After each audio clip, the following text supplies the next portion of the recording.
Cześć. Cześć, cześć. Cześć. Słuchajcie, tym razem wybraliśmy się do Ogrodzieńca. Byliśmy już kilkakrotnie na zamku, między innymi na pokazach rycerskich. Widzieliśmy go także za dnia. Tym razem wybraliśmy się tam na efekty świetlne pod nazwą Twierdza Światła W Ogrodzieńcu. w Ogrodzieńcu. I co, zapraszamy, nie? Tak. Oświetlone ruiny widzicie już właściwie z samego dołu. Czy generalnie je widać z samego dołu, prawda? Ale są Cały zamek jest podświetlony na niebiesko. na niebiesko. Co robi bardzo Nieprawdopodobne fajne wrażenie. Zobaczycie zresztą na zdjęciach, które moim zdaniem i tak nie oddały tego, A będą dostępne na samym końcu. co widzieliśmy tak na żywo. Że pojedźcie zobaczyć, bo naprawdę jest ciekawie. Są wystawione obiekty związane z legendami zamku w Ogrodzieńcu. Przewodnicy o pełnych godzinach opowiadają te legendy. Tak, o godzinie 17, 18 I chyba i 19. I 19, tak. No jako, że myśmy z Kubą dzień wcześniej przerobili chyba wszystkie możliwe dostępne, więc chłopcy się zbuntowali, już nie chcieli czekać na opowiadanie legend, tylko kupiliśmy pooglądać się światełka. na zwiedzanie, zgadza się. Na samym wejściu przechodzimy przez wielką bramę oświetloną właśnie z napisem Twierdza Światła.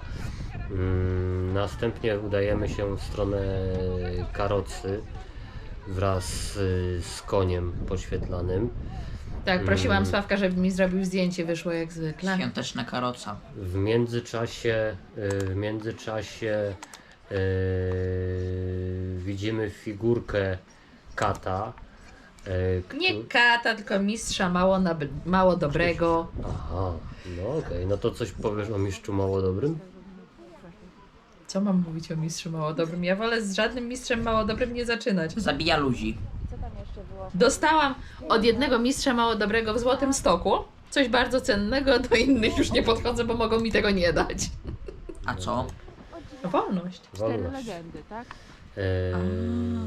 Nawet nie głowę nie Następną przestałam postacią jest pies. Ładny pies. Tak.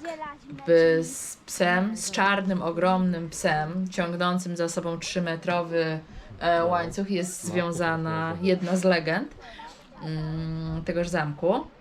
Podobno ówczesny właściciel, pan Warszycki, był tak nieprawdopodobnie okrutnym człowiekiem, że został porwany za życia do piekieł i pojawia się właśnie pod postacią ogromnego czarnego psa, ciągnącego za sobą 3-metrowy łańcuch.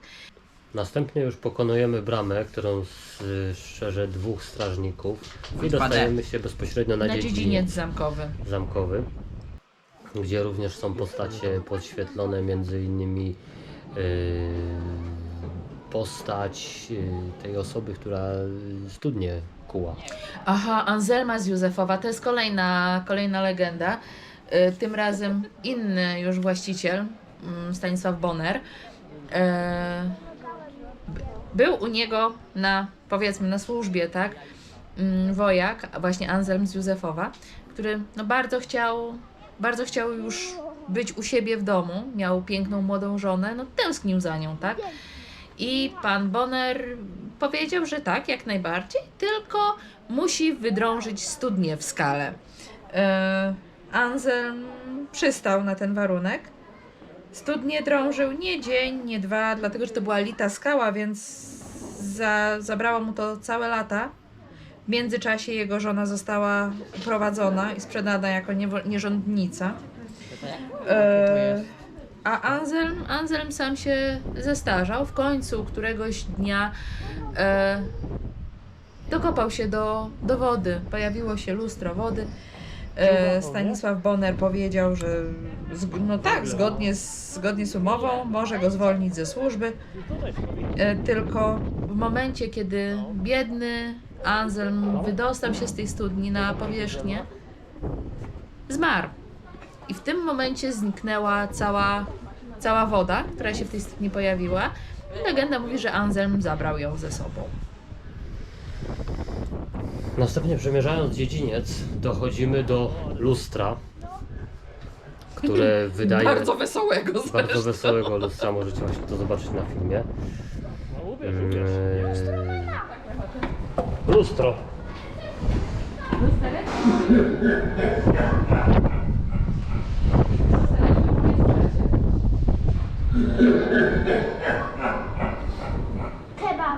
Ja wiesz co, ja wiem, to lustro nie tyle było wesoło, ono było po prostu lekko złośliwe i sarkastyczne. Śmiało się z każdego, kto się w nim przeglądał. Mogło być i tak, mogło być i tak.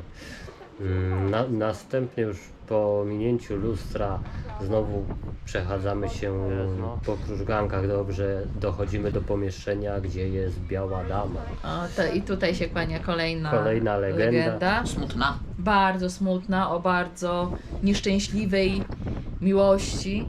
Też córka pana Bonera zakochała się z wzajemnością w pewnym młodym człowieku, aczkolwiek nie był on odpowiedniego stanu. Tam dmucha strasznie. Był za biedny, więc Bonner stwierdził, że rozdzieli młodych.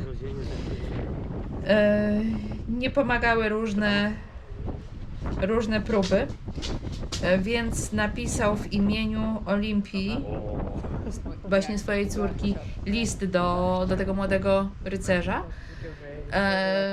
że Olimpia wychodzi za mąż za kogoś tam innego. Ten biedny, zrozpaczony, rzucił się ze skały razem ze swoim koniem, z całym dobytkiem. Ma ten głupi wiek. Olimpia, kiedy dowiedziała się, że jej ukochany nie żyje, również popełniła samobójstwo. I teraz pojawia się na zamku w Ogrodzieńcu właśnie pod postacią smutnej białej damy. Okej, no to mamy troszkę historii w takim razie. Smutna historia. Smutna historia. No bardzo smutna historia. A nawiązując jeszcze do pana Warszyckiego, tego od psa, była to postać dosyć znana, dlatego że korzenie tej legendy sięgają XVII wieku i miłośnicy historii, którzy dobrze znają dzieje tego człowieka, będą wiedzieć, że w czasie potopu szwedzkiego stał u boku Jana Kazimierza i bronił murów Częstochowy. Ale z drugiej strony tutaj niby bardzo, bardzo oddany służbie ojczyźnie, prawda, patriota, a dla swoich okrutnych jakich mało. Powiem ci, że bardzo fajny efekt. Taki niefajny człowiek. No, tak to było w tamtych czasach. No to szybciutko, bo... Sławciu, bo ja się rozgadałam, a No właśnie tak słucham, wiesz, aż z zadziwieniem. dlaczego? No, znaczy, nie no, ogólnie rzecz biorąc uważam, Wiecie co? że... Przepraszam, przerwę mu. Z zadziwieniem, jakby nie wiedział, jak ja gadam. Jeszcze mnie coś zdziwiło. Co cię zdziwiło? Czemu oni tam skrzynkę postawili? No tą zlot to według mnie taki troszkę chybiony pomysł, ale no to już kwestia tam pewnie jakiegoś sponsora. No cóż, podsumujmy może całą tą wyprawę. Świetlana. O tak, to jest kapitalne określenie. Świetlana to dobrze powiedziane. Warto było? No pewnie, jeszcze raz bym pojechała. W ogóle planuję namówić chłopaków, żebyśmy przejechali się jeszcze raz do Ogrodzieńca, ale na Boże Narodzenie, jak będzie może, ja mam taką nadzieję, że będzie, troszkę śniegu, chciałabym tam zabrać moją mamę, żeby to zobaczyła sobie na żywo i właśnie żeby to było w takiej śnieżnej, zimowej oprawie. Święta. Chciałabym to zobaczyć jeszcze raz. To dopiero nas przedmucha. Bo to jest akurat nie wada Ogrodzieńca, że tam wiatr hula ze wszystkich stron, także Ma się gdzie rozpędzić. no ma się gdzie rozpędzić. Ale pojechałabym naprawdę jeszcze raz bez najmniejszego problemu, bo jest przecudnie. Jest naprawdę przecudnie, warto pójść. To, co ja dzisiaj opowiadałam, tak pokrótce, te 3 legendy, to jest mały pikuś. Pojedźcie, posłuchajcie, jak opowiadają przewodnicy, jak to wszystko na żywo wygląda. Całkowicie Naprawdę warto. inny nastrój, film na pewno Ładne. tego nie odda. Chłopaki nie chcieli jechać, ani jeden, ani drugi, po czym jak skończyliśmy zwiedzanie, wychodziliśmy, stwierdzili, że co, Maniu? Że było świetne, prawda? Że było warto. Nie, że było fajnie. Dobra, na tym kończymy w takim razie Zapraszamy. naszą wyprawę.